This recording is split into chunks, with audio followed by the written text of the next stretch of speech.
Okay, again we are continuing with the jQuery, the XHR object. It is going to, so here one functionality is going to be there, because when we see this particular operations, XML HTTP request operation, okay, we have the status.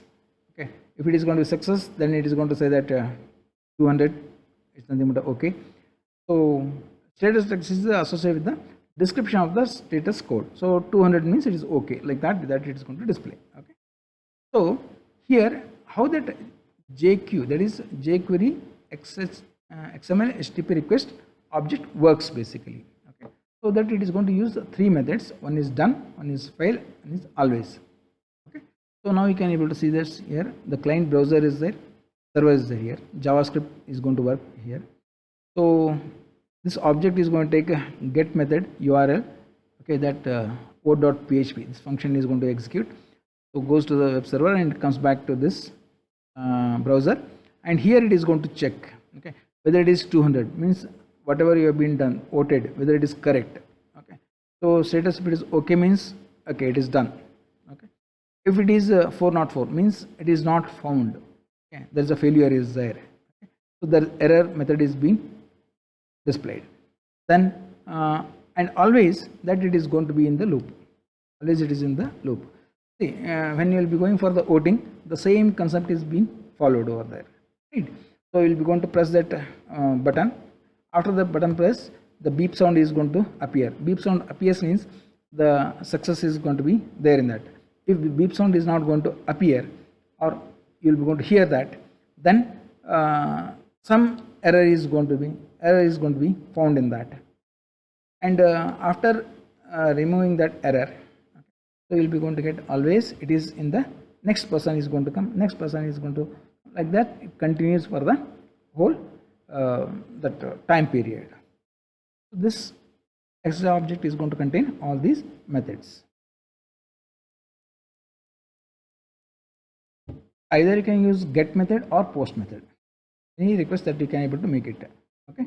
So here what happens, the post method, whatever that you have been written in the get, same thing that it will be there with the post method. Only thing is that you can change the word, that is get method to post method here. Okay. So here get method is there, right? Here instead of this post method, that you can able to make it. Okay, you can post unlimited amount of data. That is important thing. Unlimited amount of data you can send, and generate the viewable URL for each action. So any operation that you are going to perform, that it is possible to view it. Okay, you wanted to upload a file, possible to upload a file. Okay, so more data that you can upload to the system. Get response, okay, get requests are not used when we have response, because of the messy URLs.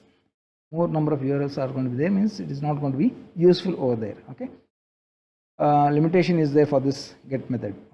Then another thing is that post method is possible to transmit the files, as it is already said, unlimited amount of data, which is not possible by using the get method. Okay. In one line only we have been finished that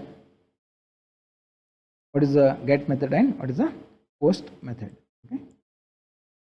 There's one platform is there, that is CORS, CORS, that is cross origin resource sharing. As you'll be knowing that we are sharing the data with the different platforms, different origins, right? But one thing is that modern browsers prevent cross origin requests by default, so for the security purposes. Okay. Sharing content limitlessly, okay, legitimately between the two domains becomes harder. So do different domains, means is Unix will be there, and we have Windows platform and all this. That it is a difficult task, it is basically, but we can able to transfer the data, that it is there. The cross origin resource sharing is going to be there. So how you will be going to make this sharing?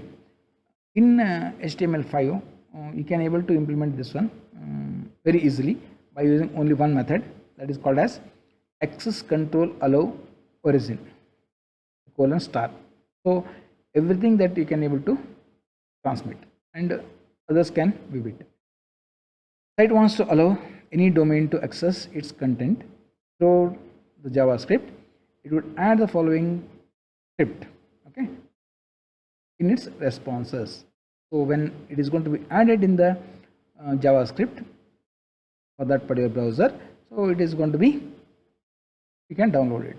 It's similar to, we can say that you can able to transfer the data, and so you can able to share it.